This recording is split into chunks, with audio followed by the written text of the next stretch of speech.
ఉద్యమకారుల త్యాగాలను ప్రజలకు తెలియజేస్తూ 32 మంది ప్రాణ త్యాగాలతోటి నిర్మితమైన సినిమా ఈ ఉప్పు సత్యాగ్రహం.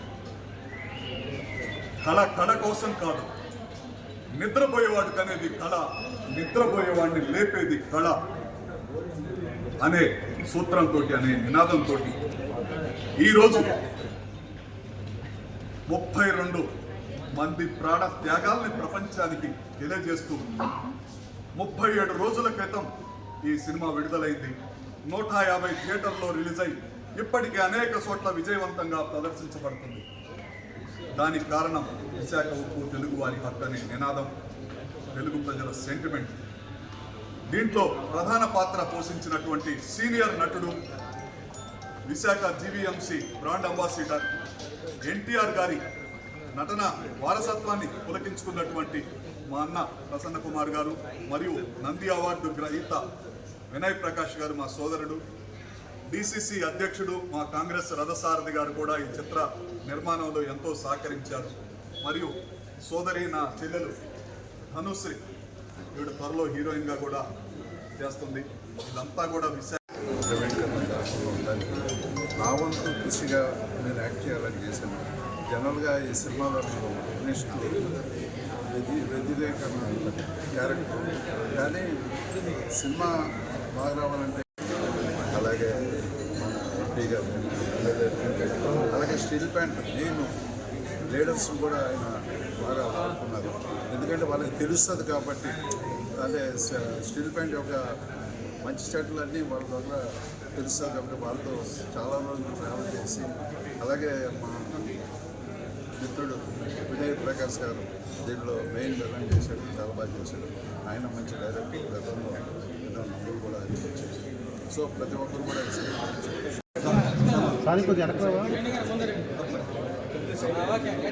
అందరికీ నమస్కారం అండి. నేను కారా వినయ్ ప్రకాష్ అందరికీ మిత్రుడే. ఈరోజు ఈ సినిమా ఉప్పు సత్యాగ్రహాన్ని నిర్మించిన మా సోదరుడు, డైరెక్టర్, ప్రొడ్యూసర్, హీరో ఇప్పటికే సుమారు 50 సినిమాలు పైగా ఆయన తీయడం జరిగింది. ఈ సినిమా కూడా ఎటువంటి లాభాపేక్ష లేకుండా మన స్టీల్ ప్లాంట్కి సంబంధించి జరిగిన ఉద్యమం మీద తీసిన చరిత్ర ఇది. ఒక సినిమా రూపంలో కాకుండా దీని ఒక చరిత్ర, ఒక డిక్షనరీగా తీయడం జరిగింది నిజంగానే. ఈ సినిమాలో పూర్తిగా మీరు ఎండింగ్ వరకు చూస్తే అసలు ఇన్నాళ్ళు జరిగిన అంటే గిన్నెస్ రికార్డు కార్మికులు చేసిన ఉద్యమం అన్నది ఇన్ని నెలల పాటు, సుమారు 1500 రోజుల పాటు చేసిన ఉద్యమం ఏది కూడా మీకు ప్రపంచ చరిత్ర ఉండకపోవచ్చు. దానికి సరైన సొల్యూషన్ ఈ సినిమాలో ఆయన చూపించారు. నాకు ఈ సినిమాలో మంచి పాత్ర, నెగిటివ్ క్యారెక్టర్ ఇచ్చినందుకు డైరెక్టర్ థ్యాంక్ యూ చెప్తున్నాను. Thank you very much. Ujjapathi Srinivas గారు విప్లవ నాయకుడు, బీసీ సంఘ నాయకుడు, సినిమా నిర్మాణంలో చాలా కృషి చేశారు. విశాఖ నగరానికే కాదు, ఈ దేశంలోనే గౌరవానికి విశాఖ కమర్షియల్ తన సొంత డబ్బు. వినయ్ ప్రకాష్ నా మిత్రుడు, 25 సంవత్సరాల నుంచి జరగాలి. ఈ సినిమాతోటి బ్రేక్ వచ్చింది ఆయనకి. బాలీవుడ్ మూవీలో కూడా యాక్ట్ చేయబోతున్నాడు. అలానే జోహార్ 32 మంది స్టీల్ ప్లాంట్ లో ప్రాణాలు అర్పించిన కార్మికులకు, జోహార్ 32 మంది స్టీల్ ప్లాంట్ కోసం ప్రాణాలు అర్పించిన కార్మికులకు. థ్యాంక్ యూ సో మచ్ అండి మా గంగారావు అన్నకి. నా గురువు, దైవం, పితృ సమానులు ప్రజా యుద్ధ నౌక గద్దరన్న గారికి, స్టీలు ప్లాంట్ సాధనలో అమరులైన 32 మందికి నా ఈ చిత్రం అంకితం. Central government is planning to privatization of Vizag Steel Plant of Andhra Pradesh.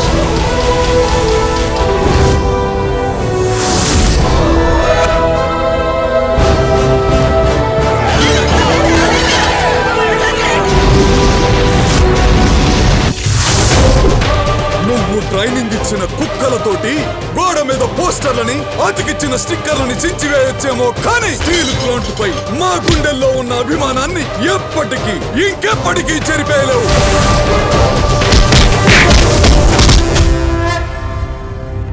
మా వైజాగ్ మొత్తం అల్లర్లతో అట్టుడికిపోతాం.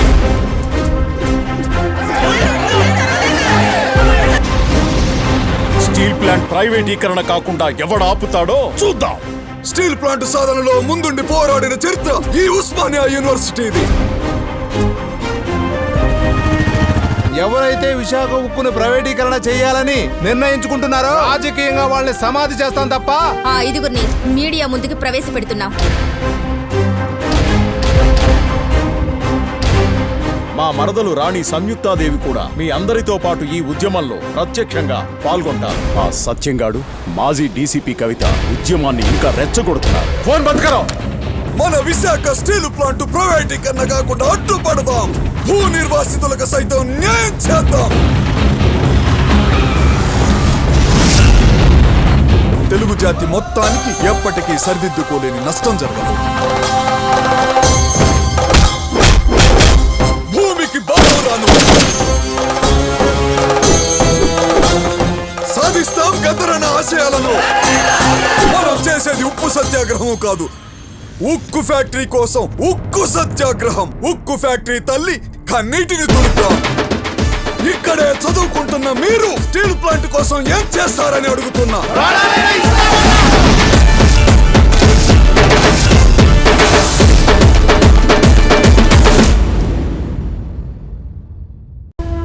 Central government is planning to privatization of Vizag Steel Plant of Andhra Pradesh.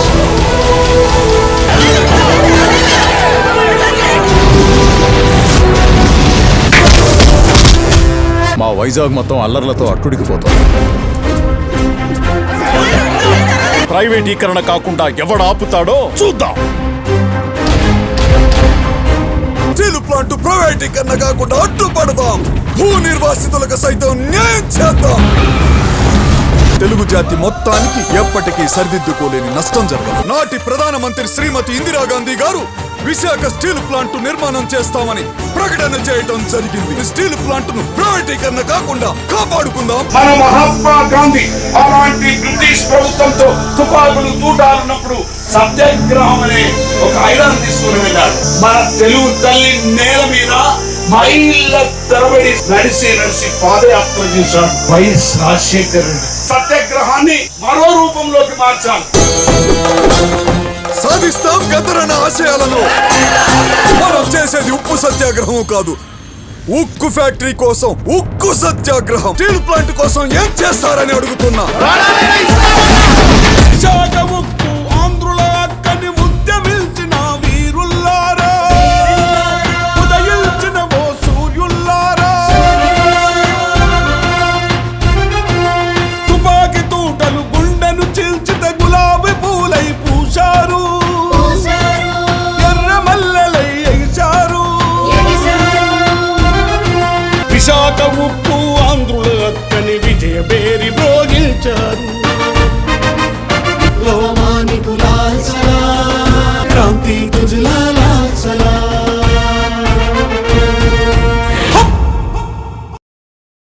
నా గురువు దైవం పితృ సమానులు ప్రజాయుద్ధ నౌక గద్దరన్న గారికి స్టీలు ప్లాంట్ సాధనలో అమరులైన 32 మందికి నా ఈ చిత్రం అంకితం.